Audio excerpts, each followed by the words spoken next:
Story 1. I always thought of myself as a fairly normal guy, just like anyone else out there looking for a little romance. I had tried meeting people in person, but it never seemed to work out for me. That's why I turned to Tinder. I was skeptical at first, but after swiping through a few profiles, I started to get excited. I matched with a girl named Emily who seemed to have everything I was looking for. She was pretty, intelligent, and had a great sense of humor. We started messaging back and forth, and things quickly became flirty. Before I knew it, we were making plans to meet up for a date. The day of the date arrived, and I was nervous as hell. I arrived at the restaurant a few minutes early and waited for Emily to show up. And then, there she was. She looked even more beautiful in person. We had a great time together, laughing and talking for hours. It was one of the best dates I had ever been on. After that night, we continued to see each other. But something started to feel off. Emily would randomly cancel plans or be vague about where she was going. I brushed it off as her being busy or maybe just not as into me as I was into her. But then, one day, she disappeared. She stopped answering my calls and messages. I was heartbroken. A few weeks went by, and I had almost given up on ever hearing from Emily again. But then, I got a notification on my phone, a message from her on Tinder. I was shocked. Had she really just been ignoring me this whole time? The message was cryptic. She asked me to meet her at a nearby park at midnight. I hesitated, but my curiosity got the better of me. I arrived at the park and waited for her. And then, I saw her silhouette in the distance. But something was different about her. I approached her cautiously, and she turned to face me. That's when I saw her eyes. They were completely black. I was frozen in terror as she started to speak. Her voice was deep and menacing. She told me that she wasn't really Emily, that she had taken over her body. And now, she wanted to take over mine. I tried to run, but it was like my feet were glued to the ground. She started to close in on me, and I knew I was done for. The next thing I remember, I woke up in my bed.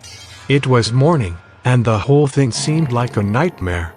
But then, I noticed something strange. My phone was open to the Tinder app, and there was a new message from Emily. My hands were shaking as I opened the message. It was just one word: gotcha. Story 2. It was a hot summer night, and I was scrolling through Tinder, hoping to find a date. That's when I saw her, a beautiful girl with long, dark hair and striking purple eyes. I hesitated for a moment, wondering if I should swipe right. But something about her drew me in, and before I knew it, we had matched. We started messaging back and forth, and things were going well. But then, she started asking me strange questions, like if I believed in the supernatural or if I had ever seen a ghost. I thought it was a little odd, but I brushed it off. After all, maybe she was just into that kind of stuff.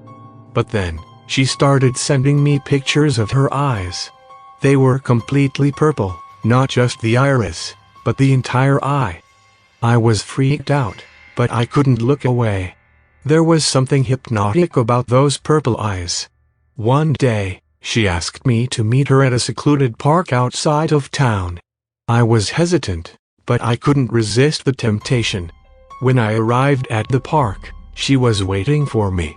She looked even more beautiful in person, but there was something off about her. We talked for a while, and she started to tell me about her strange abilities. She said that she could control people's minds with her eyes, and that she had been looking for someone like me to help her with a special project.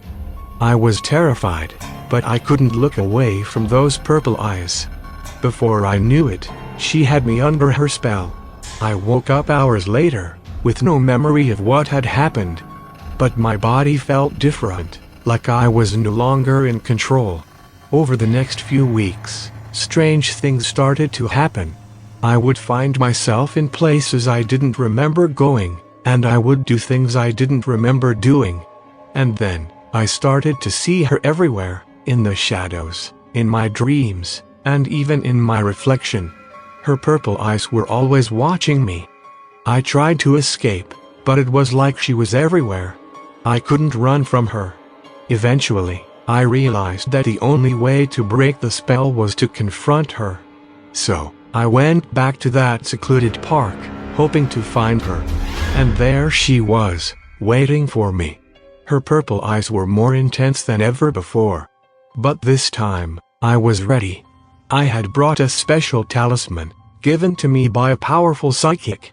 I held up the talisman, and her eyes widened in fear. She tried to run, but it was too late. The talisman had broken her spell. I never saw her again after that day, but I still feel her presence sometimes, in the shadows, in my dreams, and even in my reflection. And I know that she's always watching, waiting for another chance to control me with her purple eyes. Story 3. It started with a simple swipe to the right. Emily had been single for months and was getting tired of being alone, so she decided to give Tinder a try. She matched with a few guys, but there was one in particular who caught her eye. His profile picture was blurry, but there was something about him that made her feel drawn to him. They started talking, and he seemed like the perfect guy. He was charming, funny, and they had a lot in common. They even made plans to meet up for drinks that weekend. But when Emily showed up at the bar, he wasn't there. She waited for over an hour, but he never showed. She assumed he had just flaked on her, so she left feeling disappointed. The next day, she received a message from him apologizing for not showing up. He claimed that he had been in a car accident and had been rushed to the hospital. He said that he wanted to make it up to her and suggested that they go for a walk in the park. Emily was hesitant, but she decided to give him another chance. They met at the park, and things seemed to be going well. They walked and talked for hours, and Emily felt like she had finally found someone she could connect with. As they were walking, they came across a secluded area of the park. That's when things took a dark turn. The man suddenly pulled out a knife and attacked her. Emily tried to fight back, but he was too strong.